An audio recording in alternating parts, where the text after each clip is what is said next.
മണ്ഡലപൂജയ്ക്കൊരുങ്ങി സന്നിധാനം.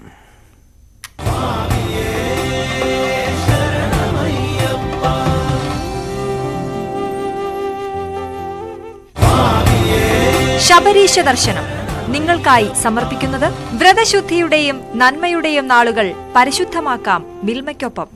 മിൽമ, കേരളം കണികണ്ടുണരുന്ന നന്മ.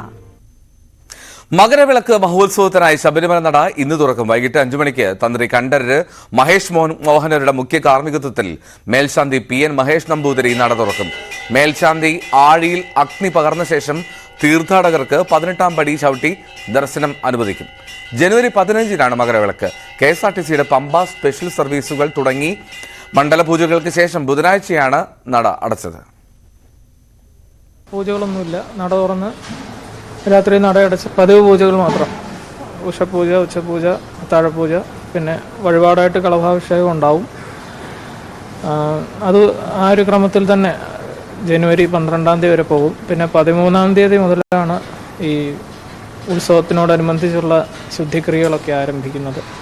13-ാം തീയതി വൈകുന്നേരവും 14-ാം തീയതി രാവിലെയും പ്രാസാശുദ്ധിയും ബിംബശുദ്ധിക്രിയകളും നടക്കും. അതിനുശേഷം 15-ാം തീയതി രാവിലെ 2:46 ഈ സംക്രമ സമയം. ആ സമയത്താണ് ഒരു വിശേഷാലുള്ള നെയ്യഭിഷേകം, കൊട്ടാരത്തിൽ നിന്ന് കൊണ്ടുവരുന്ന നെയ്യഭിഷേകം. പിന്നീട് വൈകുന്നേരം തിരുവാഭരണം ചാർത്തിയുള്ള ദീപാരാധന, മകരവിളക്ക്, മകരജ്യോതി ദർശനം മുതലായവ. പിന്നെ അങ്ങനെ ഉത്സവം ആരംഭിക്കുകയായി.